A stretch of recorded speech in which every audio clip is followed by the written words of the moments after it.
Welcome to the Skeptic Zone, the podcast from Australia for science and reason.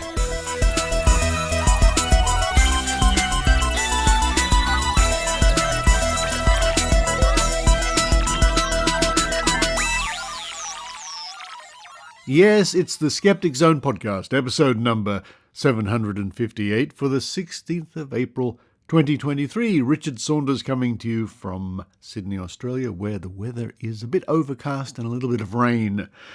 In case you wanted to know what's coming up on this week's show, Adrienne Hill on the high seas. A couple of weeks ago, Adrienne set sail on a voyage, a cruise, from Sydney to New Zealand and back, and discovered all sorts of magical thinking and, frankly, woo on the trip. Nonsense on the high seas with Adrienne Hill, recorded right here in the Skeptic Zone studios. Following that, it's another one from the archives, where I dig up an interview from 2006 I conducted here in Sydney on Sydney Radio with a wonderful guy by the name of Glenn Wheeler, who has since retired more or less from broadcasting, owing to a very unfortunate accident. More about that later. Anyway, Glenn Wheeler would regularly have skeptics on his various radio shows, and this one is where I discuss TV Psychics and Sydney Skeptics in the Pub, which reminds me that Sydney Skeptics in the Pub is almost 20 years old. I think it started around 2004. Then to round off the show, back to the Trove archives, and we read a page from the Guardian newspaper from Perth, Western Australia from 1941, where the whole page is more or less dedicated to the paranormal and the supernatural. 1941, a fascinating peek back into history. Stay tuned at the end of the episode for more important announcements from me. I think during the episode, though, you'll get a clue as to what I'm going to be discussing at the end of the episode. But now it's time for me to run downstairs, have a look in the fridge. I wonder if I have any fish left. Fish? I do quite like fish. I didn't when I was younger, you know. I really didn't have a taste for it, but now I love it. Especially, I guess, like many people around the world over the last few decades, have come to love Japanese cooking, cuisine, very much. Sushi, sashimi, and all that sort of stuff. While I run down and have a look for that, I hope you enjoy the Skeptic Zone.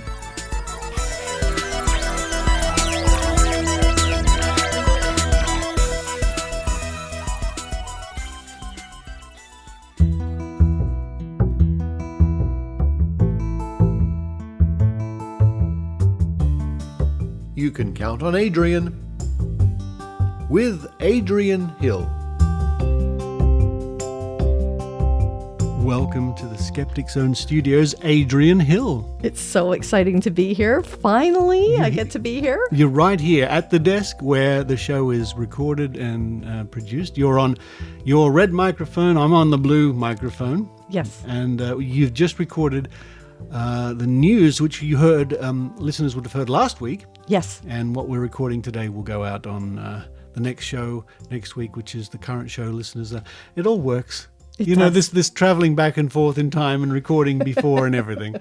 And what we won't do is, while I chat to you, is we won't stop for all of the aircraft which are going overhead, which are legion today. I mean, I've honestly, we had to stop every minute. Yeah.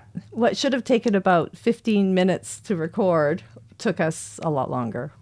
Yeah, I got my producer here. It's so much nicer to have somebody directing you than trying to figure it out yourself. I'll tell you that. There's a lot to know about recording. There's a lot of little details. And as the plane goes over, where's that going? I don't care. We were tracking them earlier.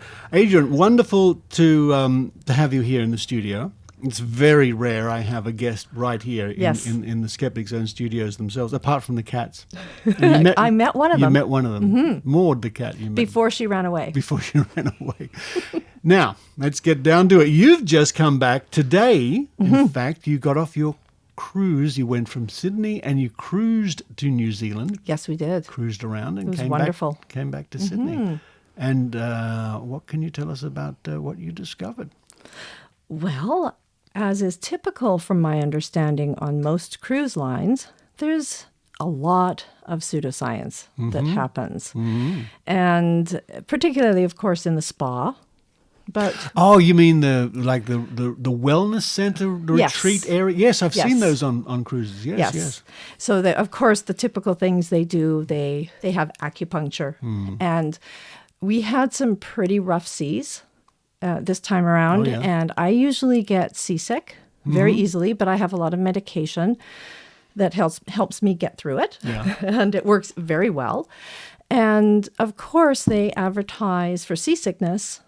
They advertise acupuncture as one of the treatments. They list a whole bunch of things, but one of the things was seasickness. And my husband and I were joking because one night when it was really quite rough and they had to close the pools down, and it was probably one of the most rocky experiences I've had. You posted a video of the pool. Yes. And the waves are in the pool. Splash, Yes. splash, splash. Yes, exactly. And that was before it got worse. Oh, wow. So they actually did have to close them down eventually. And things were, wine bottles were flying off wine racks and things like wow. that. So it was pretty rough. And for a change, I didn't get seasick. I'm not sure why. Must have been the acupuncture. Must have been the thought of the acupuncture, because homeopathic acupuncture. Homeopathic, that's what it was. exactly. But our joke that night, because there weren't as many people in the dining room, we were like, "Oh, okay, all those people are the ones that went for the acupuncture treatment for seasickness." Yes. Because I can't imagine it would have worked very well. But there was also. There was a funny story because my husband knows what I do, and he went to the gym. And when you walk through the gym, you have to go through the spa. And after he was done his workout, he came back and said, "Adrienne, you have to go to the gym and pay attention when you walk through," because they were advertising a Chinese medicine tongue diagnosis. Oh, I've seen those. Yes. I'd never seen that before. Well, it's based on the same principle as iridology, as reflexology, and Harriet Hall. Our dear late friend. Yes. Mentions this in her video series. It's called a homunculus. This is where a part of the body, or the ear, and the idea is bits of the body is represented. Correct. And if you press this or do this to this part of the body, Yes. And there's lots of words such as, yin and yang, and all kinds of, it talks about blood stasis and liver imbalance. And, I've had a lot of that in my life. Yeah, exactly. Blood deficiencies, right? Like anemia and dizziness. And of course, there's the midline crack, which can be constitutional/normal. There's all this stuff. It's quite interesting. Of course, it also talks about things like menopause and insomnia and trauma. And apparently all this can be diagnosed through the tongue. The tongue. And I think one of the things I was really interested in is it says that it's this diagnosis, or this chart that was on display in the spa, was by somebody named Haley Stobbs. And I looked her up, and I'm ashamed to say she's from Canada, from Victoria, in fact. So I thought that was an interesting thing. Way down here in New Zealand at the time, we were in New Zealand. Here I have There you go. some pseudoscience from Canada. That's why doctors say stick out your tongue, is it? Maybe Maybe it is. maybe that's what it was. Well, and so I actually, when I went down, I took a picture of this thing, and as I was walking through, one of the spa people actually saw my interest in all this, and so she came over and said, "Well, we're giving away a free eye treatment, Yeah. and would you like one?" And I said, "Sure. Why not?" Yeah. And what I didn't realize, and then I actually booked because she was amazing. It was so relaxing. She gave this massage. It was lovely. Nothing wrong with that. Nothing wrong with a massage, right? Yeah. And the only thing is as my eyes were closed, because they put these pads on your eyes, right, to reduce the puffiness, I guess is what it's supposed to do. It feels nice anyway. It feels nice. Yeah, it was course. wonderful. Yeah. So she takes these things off my eyes, and there's this doctor sitting there. Oh. And I got the big sell for all kinds of skin treatments that I later looked up. Some of them were $3,500. They started at $3,500 US dollars. And they were FDA approved. And I did look them up, and they are FDA approved. But they, from what I could understand, and because the internet was so limited, I couldn't really research it, but it looked like there wasn't really much that was done with these treatments. Okay. They're not going to hurt you. Well, they're going to hurt your wallet. They're going to hurt your wallet a lot, not just a little bit. So I got the hard sell. He was very pleasant, very nice. And, I listened and, I asked some questions. He was a doctor. I said, "Are you a medical doctor?" And I think he was a medical doctor, but he was a little evasive. Okay. So I'm not 100% sure.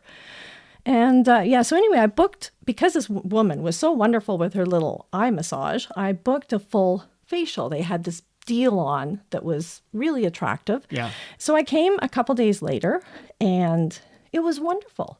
I got a shoulder massage, and I got an arm and hand massage and a scalp massage, and she washed my hair. And wow. I mean, it was lovely, and no pseudoscience at all. She didn't try and say anything. It was just, and that's how I think it should be, right? We can enjoy these experiences. Of course we can. Yeah, I've done, for example, many, many, many years ago, I did a couple of sessions in a float tank. Yeah. No, I wasn't expecting any paranormal or spiritual things, but it was just simply a very relaxing time. Exactly. And if they sold it that way, I would think people would still come, because it was wonderful. And I love my experience. However, after I got this, I read in the daily news brief that they hand out. And on the ship? On the ship, oh, right, of course. So they hand out a little brochure for what you can do each day. Yeah. And I hadn't really paid much attention to it, but I went through it before having this interview. So I have to ask you, I'm going to put you on the spot. Do I look 10 years younger? Well, that's hard for me to say, isn't it? I mean, I've only just met you. I mean, since last week. Since last week, yeah. As much as I'd like to say it, maybe 2. I don't. Apparently, the treatment that I had was supposed to make me look 10 years younger and last up to 10 weeks. Oh, boy. That's quite a claim. So they didn't tell me that, which I appreciated, because I think I would have maybe run away if they'd started in on that. But it was written in the brochures that were left in our cabin. I've got a filter on my phone that can make you look 10 years younger, or 20 years younger, I think. Exactly. Yeah, it was there we go. There you go. So one of the other things that they have, which is apparently FDA approved, is something called cool sculpting. And it's apparently the #1 non-invasive and non-surgical way of getting your fat reduction treatment. Oh, I'll be right there. With no downtime. Oh, even better. But here's the claim. It permanently removes 20 to 25% of your body fat. What? Yeah. He's checking it. He doesn't believe me. A slimmer you, it says. Yes. Goodness me. There it is. Permanently remove 20 to 25% of your fat. Yeah. Book for a free consultation today at the spa on deck 12. There you go. Yeah. That's an outrageous claim. That is, really is. That's an outrageous claim. It is. Yeah. I mean, if it didn't have that, I think you could maybe run with it, right? But that's pretty specific. Yeah. And going back to the acupuncture, did you know that acupuncture has been proven effective in the treatment of over 500 conditions? Goodness. Yeah. And it's safe and effective, apparently. Well, I know now. Yes. And then there's, of course, if you have issues with water retention in your knees, calves, or ankles, you can get a revitalizing leg therapy. They are effective ingredients combined with a lymphatic draining massage. Goodness. Yeah, that helps boost the circulatory system. And it expels excess fluids from the legs and feet. Only $80. Only $80? Only $80. US dollars. Do they have something for water on the brain? You know what the cure for that is? You do, don't you? A tap on the head. Oh, no. I actually didn't know that. That's really good. Oh, my goodness. Oh, yeah, here's another one. Oh, they really do like their acupuncture. So here's another one that they have. And it says, learn why more and more people choose acupuncture over medication. That's an interesting turn of phrase. That's interesting. It is, isn't it? Yeah. And it's an amazing, effective treatment for countless conditions such as back pain, sciatica, arthritis, indigestion, seasickness, that's one I talked about earlier, and weight issues. I guess that's counter to the cold therapy. I don't know. Maybe you could do both. Yeah. So you can have a life-changing seminar in 20 minutes. On a ship. On a ship. And, oh yes, and of course there's the 24 karat gold micro needling. This is acupuncture too, right? No, this is something that's a little... I've seen it, I think, online of videos. I'm not 100% sure if this is correct, but they have a little roller with needles, and they roll it on your skin, and it punctures, little tiny punctures. But I guess it's the 24 karat gold that's more important. Wow. But I'm sure that would not be cheap. I did not look up the price for that. And what does that do? Well, it's a treatment that delivers the ultimate results, of course, for aging, sun damage, pigmentation, and even tired, dull-looking skin. So apparently it hydrates, restores, rejuvenates, and transforms your skin into 24 karat gold. And I'm quoting that. That's what they have. I've heard of gold finger, but that's ridiculous. So yeah, you could get a complimentary home care kit apparently if you book that. So I can't. The other one of the treatments was $3,500. I'm sure that one would be fairly expensive too with the 24 karat gold. But I don't know. I couldn't find that information. I had to book a consultation to find out. Well, if they're charging this sort of money, you can only imagine that every now and then some people would pay it. Yeah, exactly. Yeah. I was asked by Rob Palmer hi Rob Palmer, the well-known skeptic. The well-known skeptic, yeah. And I was asked by him if they were selling the seasickness bands, the pressure bands. I've seen those, yes. I've seen, and for flights. Oh. I've seen those in airports. Yeah. And there was no evidence. I couldn't find them on board. Huh. And in the past on cruises, I have seen real seasickness medication, but they didn't have any of that on display. And I was wondering if it was something to do with the regulations in New Zealand and Australia. Oh, it could be. Yeah. I really don't know the laws of the sea when they leave the Australian waters. I don't know how it works. Yeah, and I'm sure you could get that medication from the doctors on board, but you just couldn't buy it over the counter, which I have seen before. I would think so. But they did have a little aromatherapy thing that you could do for seasickness that's, of course, safe for kids. And you just dab it behind the ears, and apparently it helps with seasickness. There you go. That was the worst I could find for seasickness. But I guess the acupuncture really was the worst bit for the seasickness. But the other one was supposedly safe for kids. So that's it. That's all I was able to find with regards to the bands. No mention. However, when I was standing at the counter at the pharmacist, because I had to ask for Gravol, I don't remember what the medical name for that is. I know it's Dramamine in the U.S. and Gravol in Canada. It's a seasickness medication. Oh, okay. It's I think it's in a class of antihistamines. Yeah. And there you have to ask for it over the counter. And they always ask you, what do you want it for? Because they don't want you using it for sleeping because it makes you drowsy. Okay. And I said, I'm going on a cruise. And they're like, here. Here you go. And the guy behind me said to me, oh, have you tried those bands? Interesting. Yeah, so it's like a stranger, complete stranger. Yeah. Just, they work really well. And I did encounter passengers who were talking about that. That doesn't surprise me. Yeah, they would find out that I suffer from seasickness. And, oh, have you tried? And I'm like, no. So Greg would pipe up. He was really good. He'd say, we only believe in science-based medicine. Well, I've heard, and I think it's got more to it than the bands. Obviously, that ginger apparently is right. It settles the stomach. There is something there that would help for nausea. Yeah, I believe that's the case. Yeah, but if the seas are bad enough, I don't think that's going to help me a whole lot. So I'm going with my doctor. I mean, wow, that's quite a collection of. To be blunt, woo that you discovered on your trip. Yes.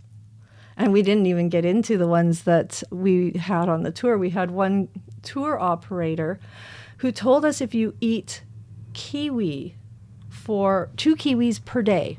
kiwi fruit. Kiwi fruit. Not the bird. people. I'm not the bird. Not the bird. I'm not the people. And not the people, just the fruit. Just the fruit. Which were originally called Chinese gooseberries. Interesting. Yeah, and they were rebranded kiwi fruit. Okay. Yeah. And they're grown in New Zealand. Yeah. And apparently his mother had 2 a day and was able to throw her high blood pressure medication pills away. How about that? Isn't that something? Wow. Who knew? And they have a honey, and I've forgotten the name of it.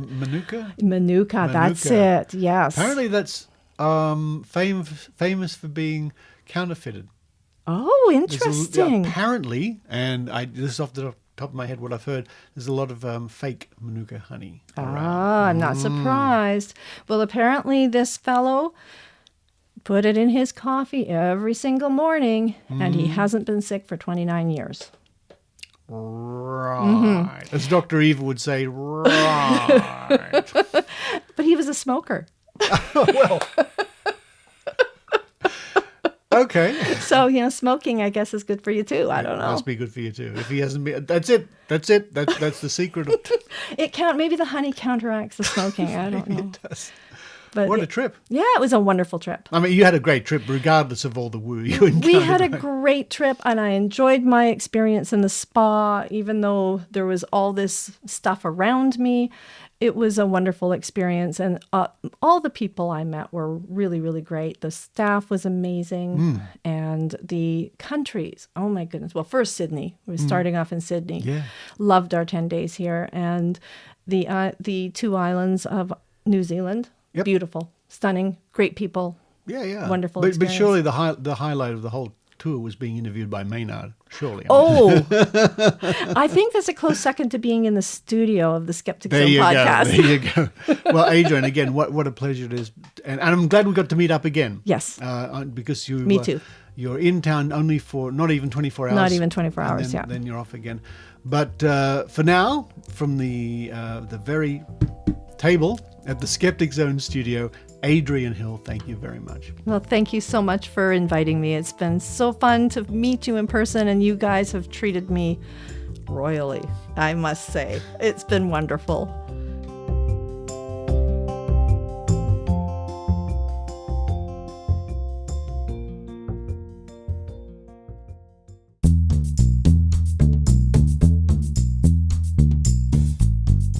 Hello everyone, Adrienne Hill from Canada here. For those of you who would love an excuse to visit Calgary, besides the maple syrup and mountains, the Western Canadian Reason, or WeCanReason conference, is happening May 5th and 6th. We have a great lineup of both local and international speakers. We have science communicator and secular activist Aaron Raw, host of the Q Dropped podcast, Courtney Hurd, host of the Divorcing Religion podcast, Janice Selby, co-host of the Squaring the Strange podcast and clever caricaturist, Celestia Ward, host of the Thinking Atheist podcast, Seth Andrews, noted pancake eating expert, Richard Saunders. I'm so excited he's coming. And me, Adrienne Hill. And now, Richard, besides eating pancakes and real Canadian maple syrup, what do you plan to do at the conference? Well, if I'm not too full from pancakes, we might be at the Hotel Clique Friday, May 5 at 6 p.m. That's Calgary time, for registration and fun. Celestia will be drawing all your beautiful faces. Lois Edwards and Adrienne will be holding a trivia competition, and I might be bending a spoon or 3, because good things happen in 3s, and folding some paper into Pegasus and magic rabbits. Check out the website at www.wecanreason.com for more information on speakers, hotel, and activities. Hope to see you there, or you might be, sorry.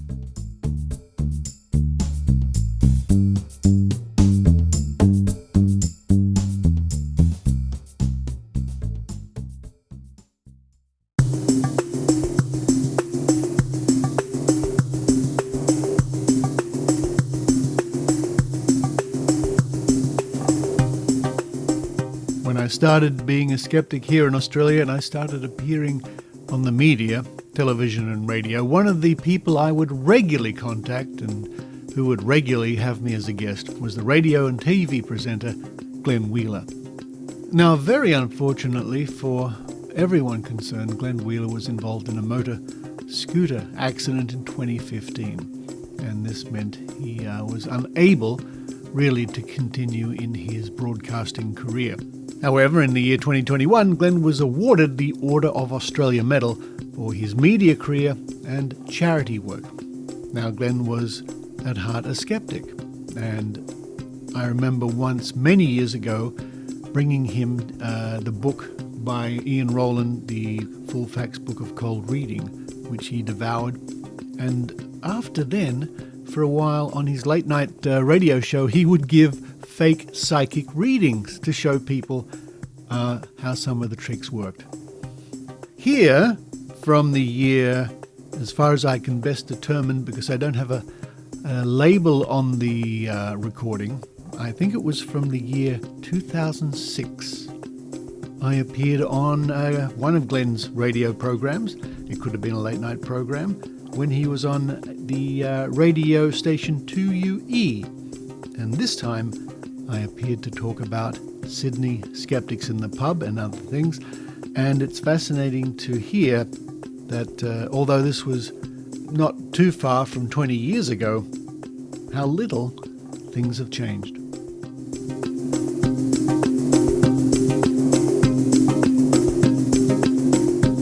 The dictionary defines a skeptic as a person who questions the truth of a particular fact or theory. And only concrete evidence based on science will ever convince them of what lies behind life's little mysteries. Richard Saunders is the founder of Sydney Skeptics in the Pub. Now, they're a group that meets once a month to discuss and unravel mysteries, and joins us on the line there. Hello, Richard. G'day, Glenn. Nice to talk to you again. It's been a little while since we've had a chat. It has been a while, yeah. How would you describe a skeptic in your own words? Skeptic is someone who bases his or her opinions on the universe, life, all sorts of things, upon good evidence, and is not afraid to have that evidence challenged. I suppose that sums it up. Yeah, okay, because as a skeptic, correct me if I'm wrong here, but you and your cohorts have long had a standing sort of arrangement that you'll put money up to have people prove you wrong. Oh, absolutely. It's more to prove their claims right, and we don't care what the claim is. If they can claim they can talk to the dead or bend a spoon or use astrology to predict this, that, or the other, we say, great, fine. If you can prove it under mutually agreed conditions to an independent umpire, not only will we be ecstatically happy because it will be a major breakthrough in science, that we will reward them with large sums of money. I've seen, and probably many of us have seen those shows like John Edwards Crossing Over and those sorts of shows where you say, yeah, people speak to the dead. Yeah. Where they get a whole lot of people in a room, and it looks quite impressive when it's all happening. But I have seen on occasions where they've done that behind the scenes and shown how they've, and I suppose the show has been done by groups like yours, Skeptics, who have shown how they've set it all up and basically done a bit of a survey and a full research exercise on the audience pretty much before the show starts, so that they've actually got all the information that they want before they start, so that it looks like it's all happening by chance, but really it's happening by good organisation. That's partly what happens at some events. Basically, that's not really necessary, because a good cold reader, and that's the brand of magic that these people use, can literally come to an audience without having any knowledge about them whatsoever and do their routine, their mentalism routine in magic it's called. And people walk away saying, that's incredible, how could they have known that? I'm amazed, they must have contact with the afterlife. The problem is that you can learn this from a book, and when you do, you can do it yourself. We have people in our organization who can floor you, absolutely floor you with their mystical, amazing insights to your dead relatives or whatever, because they know how the tricks work. Give us a bit of insight into that, because you obviously have been looking into this for quite some time, and probably a bit of an expert in your own way. You'd be able to tell us exactly how it happens. Cold read me. Cold read you. I can give you an example I saw on the TV the other day. Part of the problem is now you're expecting a trick, a cold reading. The ideal situation is for a sitter to come along fully expecting a psychic reading. Most of the time, these people are sold on the idea even before they set foot into the tent or the big show where these people do their stuff. But what I saw the other night on the TV was the so-called psychic said to the audience, and remember, what you see on TV is only the edited sections where they actually get it right. 80% of the time, they just ask questions that go nowhere. So they chop all the other stuff that's not relevant out. So it's not relevant. So when they've asked a question that, or they've made a comment to say, your grandmother died 3 weeks ago, and the person says, no, that's not true. My grandmother's very well, thanks. We'll chop that bit out. We don't need that. Well, they'll never be that specific. They'll say, I'm getting a motherly figure. Yeah, it could be a grandmother or a great-grandmother. Can you acknowledge this? And they might fish around and say, well, my aunt died a few years ago. Yes, that's it. It's your aunt. Now, that's how that works. Although, as I say, I saw on the TV, they said, there's something about the pillow, something under the pillow. And the people in the audience were amazed because they leave roses on the pillow. But putting something near a pillow of a loved one or under a pillow in any context isn't that unusual. Have you always been a skeptic? When I was a kid in primary school and sort of in high school, I loved hearing about monsters and ESP and UFOs. That was the 70s, and everybody thought UFOs were coming every day. And I loved it so much that I did my research. And the more I researched, the more I found out that when these things were investigated, the evidence really came up flimsy, crummy, or non-existent. But people kept believing. So in a way, I'm still looking for that great evidence because I would really want to hope that there's lots of strange and weird things out there. I find that fascinating. Yeah, well, yesterday on the program I spoke with Tim the Yowie Man, and we spoke about ghosts and haunted places and all that sort of stuff, and it was all very exciting. Do you find those sorts of things very much, in the mind and 100% in the mind, or have you actually ever experienced any sort of supernatural phenomena yourself? No, I haven't, and it's not through lack of trying. I've actually been on 3 or 4, I'm losing count, ghost tours, official ghost tours, and I've been on a real haunted ghost investigation where I was called in to a school, in fact, that was supposedly haunted. Unfortunately, absolutely nothing paranormal at all happened. That's not to say that I'm ruling out ghosts altogether. Now, if I was a cynic, if I was an armchair cynic and I said, these things aren't real, I don't want to believe in it, I wouldn't go out and investigate. And I love to investigate because, I might be wrong. And if I'm wrong, I really want to know about it. It's funny, because I've told the story many times that years ago, long time ago, I had my palm read by a palm reader in a restaurant in Brisbane, and I was up there with a bunch of people who didn't know me very well, and certainly the palm reader did not know me at all, and I was in another life, in another time, doing another job and all that sort of stuff, and I swore that she read my palm brilliantly. In fact, so much so I was scared, because I walked away from this woman thinking, my God, how did she know all this? And yet probably when I think back to some of the things that she said at the time, it was that generic what did you call it? Cold reading. Cold reading. It could be, but please, and I would hope that people out there don't get the wrong impression of the skeptics or myself. I don't rule out the possibility of psychic activity or that your palm reader was in fact getting messages from a source beyond science. I don't rule that out. I can't rule that out, but I really do insist on seeing good, proper evidence. But that's part of the fun, I think. And also, dare I say, there's also that issue of the placebo effect that we often talk about in situations like this, where if it feels good, if somebody wants to go along and pay money to have their palm read, tarot cards or whatever, or have a conversation with somebody who's passed on, isn't that probably worth their while to do that if they feel good? Yeah, it depends on how you look at it. At the end of the day, if they're paying money for a service, and in this case, let's say the service being paid for is talking to the dead, because that's why they're there, that's why they're paying their money, and that's not is what's rendered. What is rendered is a trick, or it's cold reading, or it's not talking to the dead, then that's consumer affairs. That's a rip-off. Right. You're not getting what you paid for.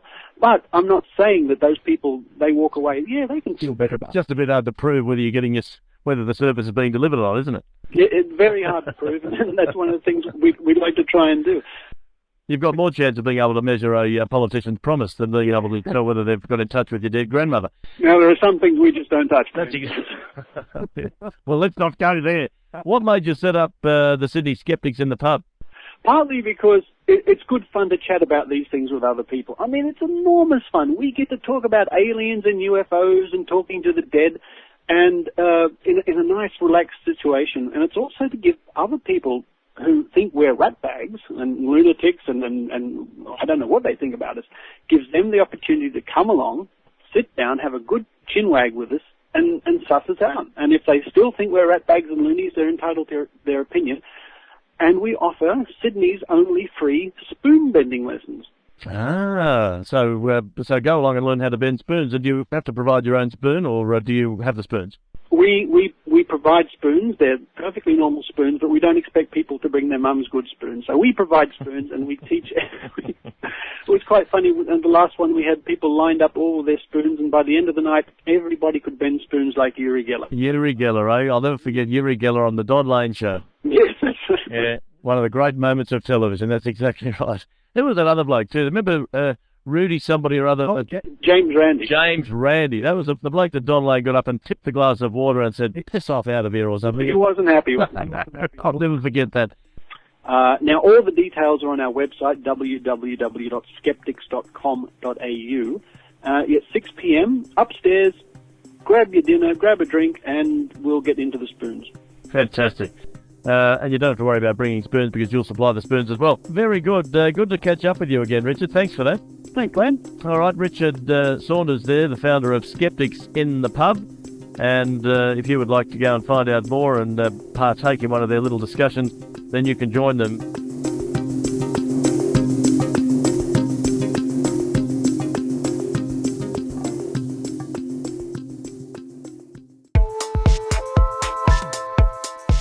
Hi, this is Susan Gerbic from GSOW. That's Guerrilla Skepticism on Wikipedia. I want to thank everyone who, via the Skeptic Zone podcast, has contacted me to become an editor on Wikipedia. Together, we have worked on or created thousands of Wikipedia pages with countless thousands of people from all over the world accessing those pages each day. In fact, we are approaching 200 million page views. Like many listeners, I also give back to the Skeptic Zone podcast via monthly micropayments, and I want to encourage you to do the same. Is the information and entertainment you get each week from the show worth $5 or $10 a month? I sure think it is. Just click the link at skepticzone.tv and show your practical support. Thank you.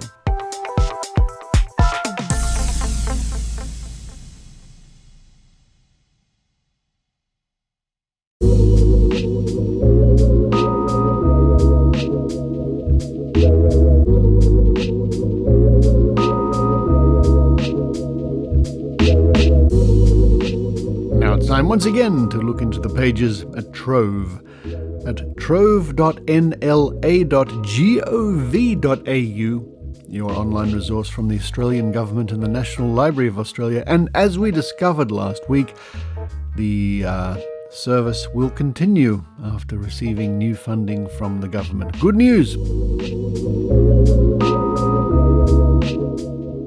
And of course, this is the digital trove, the treasure trove of digitised newspapers and magazines and so on, going back through Australian history, fully searchable.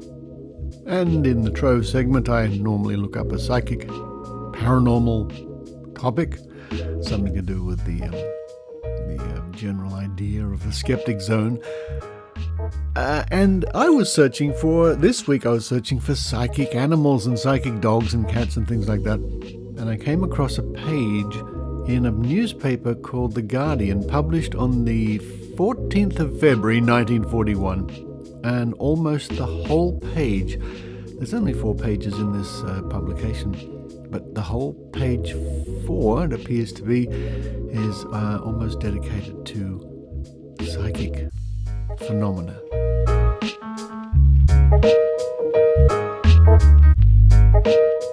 So let's take a look at some of the stories making news in The Guardian from Perth, Western Australia in 1941. Well, apart from anything psychic, we have some interesting advertisements on the page. We have clan oatcake biscuits, with any kind of drink. They look quite yummy. Well, we have an advertisement here saying hundreds of men admit it's the best. £7.7 suit they've ever had made. You can get a suit for £7.7. Oh no, in fact, you can get the suit for £3.19 6. What a deal. You can also get some custard. There's a little commercial here for custard. Or a bottle of Rainer's tomato sauce. Jelly crystals we have here. We have, looks like sausages and small goods. And Swan Lager beer.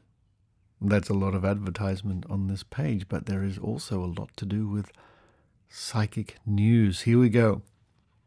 Psychic science. Alice makes her own psychic wonderland. On this page, from week to week, are published authentic local and other evidence of the continuity of life and the reality of a life hereafter. The moral, religious, or scientific inferences to be drawn from this evidence are for every reader to draw for him or herself. And then it says in quotes, facts are childs that win a ding. And I think that's a Scottish expression. I'm not sure. Maybe listeners know that one. It is rational to face facts, since facts affect our outlook, our conduct, and our character building here and now.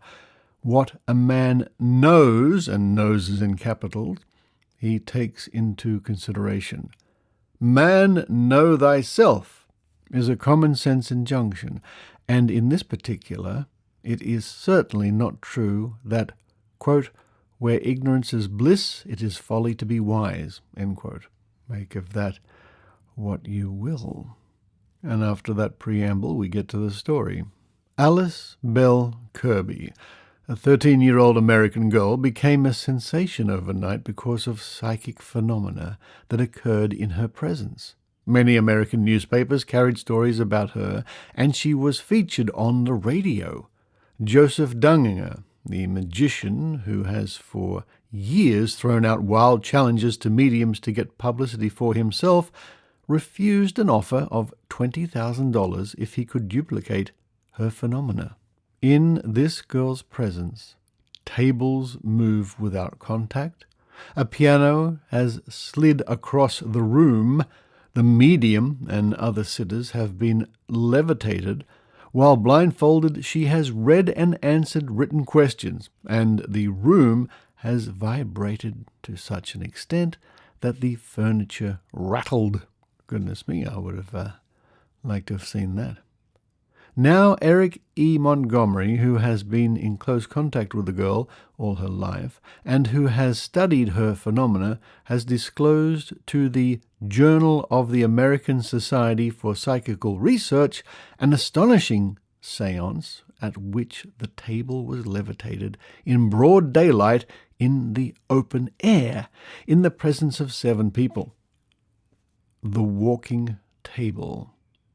The girl was demonstrating her psychic powers to these people at her home when the table she was using walked or bounced onto a porch, down the steps and across the lawn at the back of the house. Then it traversed 200 yards across a meadow to a barn and up a sloping drive to the secondary story of the barn. It boggles the mind. Next, Alice Bell said, quote, sit me down, end quote. And the spectators saw her lifted more than 2 feet off the floor, turn around and seated gently onto the table, which then bounced across the floor with her sitting on it. At another séance at the home of a friend, there was the levitation not only of the medium, but of James, the 10-year-old son of one sitter. Alice Bell took hold of his hand and lifted him up, together with herself, to the top of the table. On another occasion, she was lifted to the top of a second table placed on the first. This is all sounding like an amazing adventure. Surprise for inquirer. The last sitting that Montgomery attended was early last year, 1940, when Alice Bell was blindfolded by a man who submitted a dozen written questions. The medium rewrote and correctly answered the questions, telling the investigator his correct age, the number of children in his family, how many of them were boys and how many were girls, and their correct ages. She also told him the number of his wife's brothers and sisters, their ages, and which of them were living and which dead. All the other sitters were asked to leave the room, and while this man held her hands, the girl was raised in the air to the top of the table. This young girl seems to like being levitated on top of many tables. After the investigator had left, the others held a séance on their own. The table slid right across the room to a wall, raised itself into the air as high as anyone could reach, appeared to float, and then be pulled back by some magnetic force across the room and came down again. What is it about tables running around like this? There was a whatnot in the corner, covered with small articles. Many of them were transferred and placed in the sitter's hands. Montgomery was thinking all the time that it might not be genuine, as no article had been placed in his hands. When he felt something nudging against his hands on the table, he picked it up and found it was the largest vase in the room, or vase, depending on how you pronounce that. Then someone took his watch from his pocket and said he wanted to make a test. He altered the time of the watch and put it on the table, asking that it should be rewound and correctly reset. All the sitters held hands around the table. They heard the watch being rewound, and afterwards they found it had been reset to the correct time and fully wound. Of course, we can't know what really happened during all this, but I certainly remember James Randi doing a conjuring trick where he could change the time on watches. Spirit feet in the dark. At one sitting, when 8 women were present, a spirit voice asked them all to take off their rings and put them in a pile on the table. The lights were extinguished, and in the dark every ring was replaced on the finger of its owner. Thousands of people have witnessed the psychic phenomena occurring through this girl's mediumship. She gives her séances, Montgomery says, more to please her friends and guests than from any desire to become famous. She discovered her powers nearly 3 years ago, when, as a chance from a game of dominoes, she and some friends experimented with a table, as she had seen her grandmother do. Her grandmother was also psychic and experienced table phenomena. The girl found that the table would move with no apparent cause, and the other phenomena followed. Alice Bell's mother was a Baptist.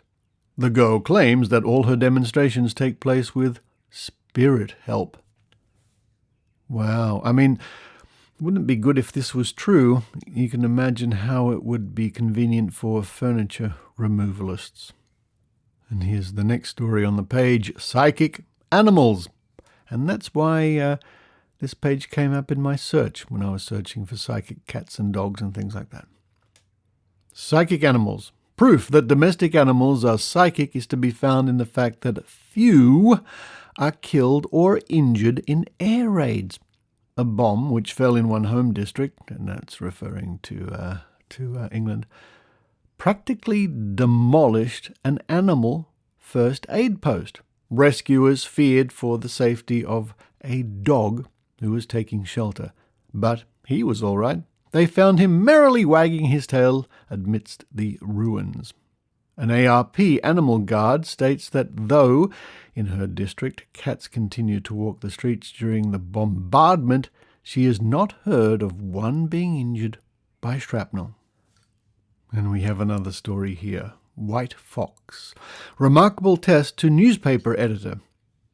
Maurice Barbanel, or Barbanel I think it's pronounced, the editor of Psychic News, published in London, records his remarkable and interesting test of the work of white fox, well known because well publicised in England as the spirit guide of Kenneth Hilbery, a young man who has been one of the most famous of England's psychics.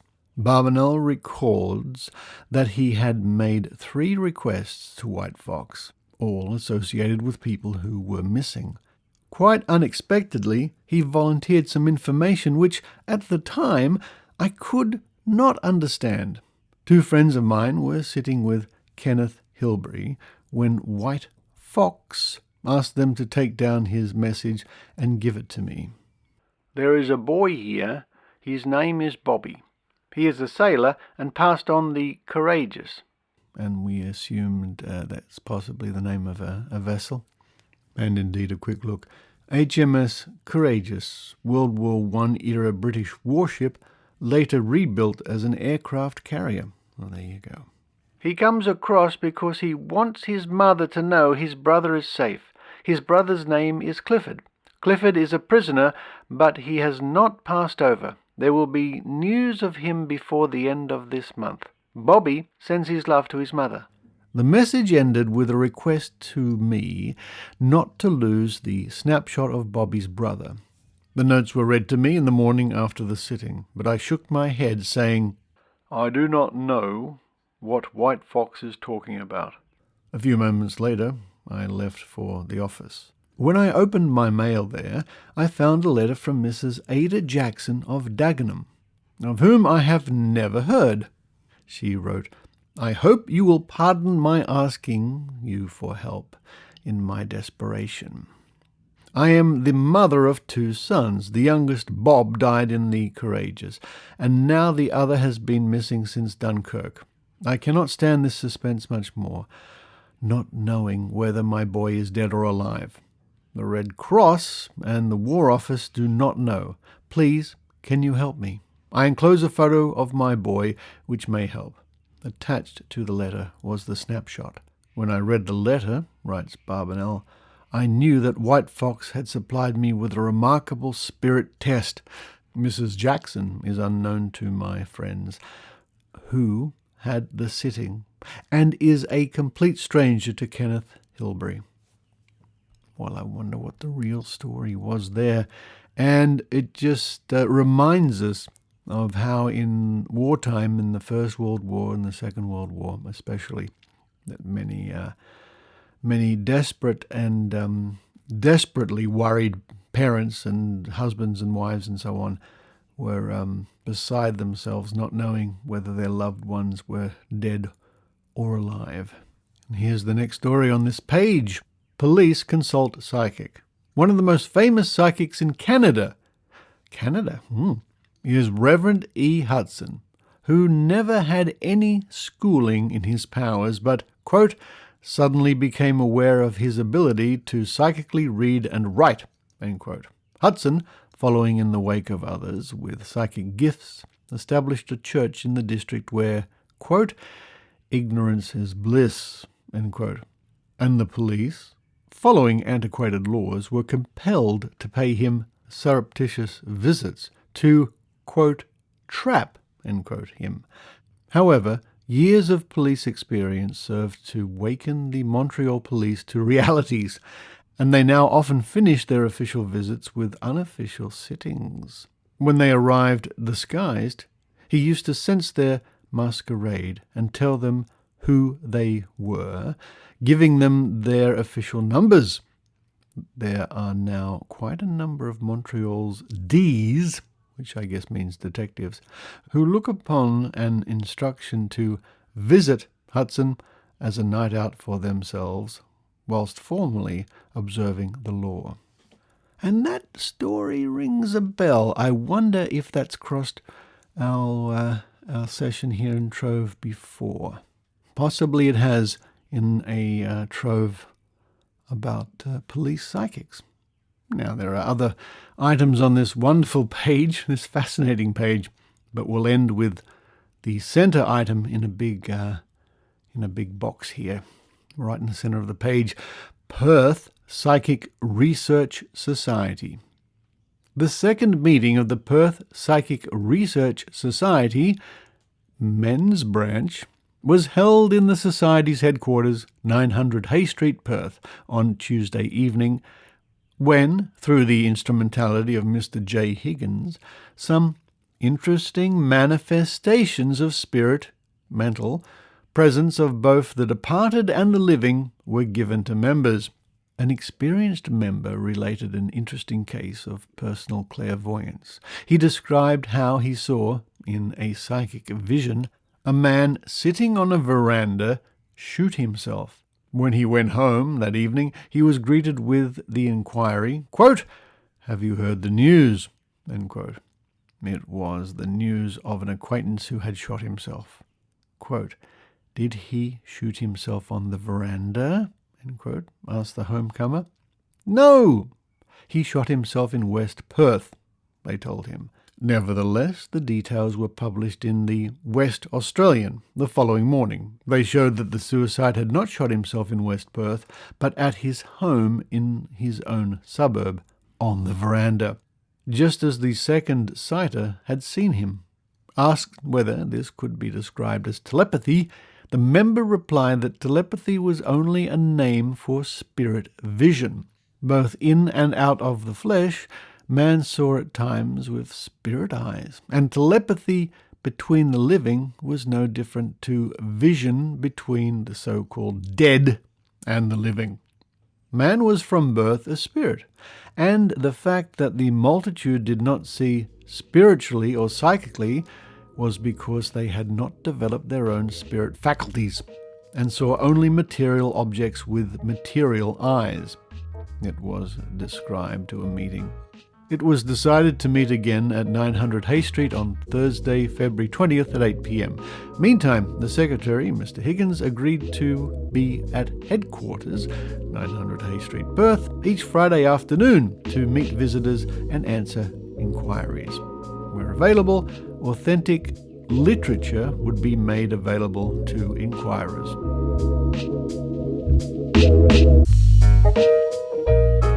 And how we might think what fun it would have been to visit those offices all the way back there in 1941.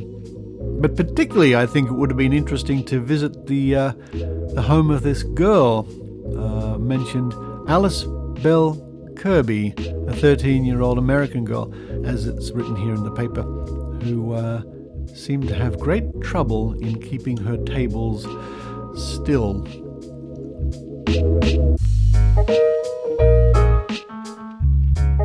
Now, if you want to read this page for yourself, and there are more stories, you can do that. Just go to Trove, trove.nla.gov.au, and search for Psychic Science, or Alice Makes Her Own Psychic Wonderland, or you can just look for The Guardian, and the date is February 14th, 1941.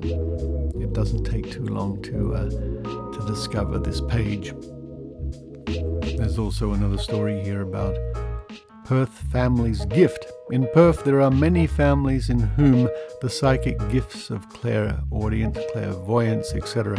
may be described as hereditary, though in most cases the so-called sixth sense remains undeveloped because its possessors are not aware of its utility. So more to read on that page. And it just goes to show, as I've just discovered, that when you go to Trove, you never know what you might find.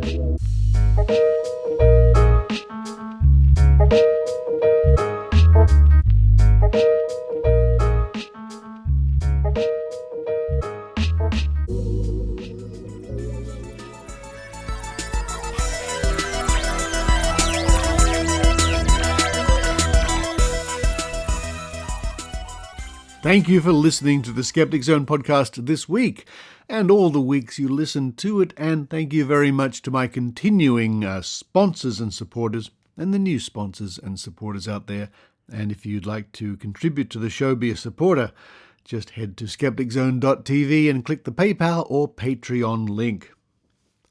Now, as you heard during the episode, I will be appearing at the Western Canadian Reason Conference 2023 in Calgary. It's been a very long time since I've really visited Canada. I was there in 2007, but only for a couple of hours while I flew into Vancouver, then went by taxi to the port to take the cruise with James Randi all those years ago. But as many of you know, I used to live in Canada. But that was in the 1960s, so it's been a very long time. And of course, I was a toddler at the time, so I don't remember too much about it. What a treat it will be to once again properly visit Canada. I wonder if any memories will come flooding back, like the maple syrup and the pancakes and my favorite drink, root beer. The website is WeCanReason.com. All the details are there. And as you heard in the little promo, the Western Canadian Reason Conference will be on the 5th to the 6th of May in Calgary, Alberta, Canada. Coming up on next week's show, Adrienne Hill looks at UFOs on Wikipedia, and the Trove segment is the first part of a two-parter about the adventures of Sir Arthur Conan Doyle, the creator of Sherlock Holmes, who was really into spiritualism and fairies. No, not the skeptical fairy godmother angel from the internet. He was into what he thought were little tiny 5-inch tall fairies that used to dance around English gardens. Strange but true. But for this week, internet fairies and all, this is Richard Saunders signing off from Sydney, Australia. You've been listening to the Skeptic Zone podcast. Please visit our website at www.skepticzone.tv for show notes, contacts, and to access the back catalogue of episodes going back to 2008. You can follow the Skeptic Zone podcast on Twitter at Skeptic Zone, visit our Facebook page, or leave a review on iTunes. You can also support the Skeptic Zone via Patreon or PayPal. The Skeptic Zone podcast is an independent production. The views and opinions expressed on the Skeptic Zone are not necessarily those of Australian Skeptics or any other skeptical organisation.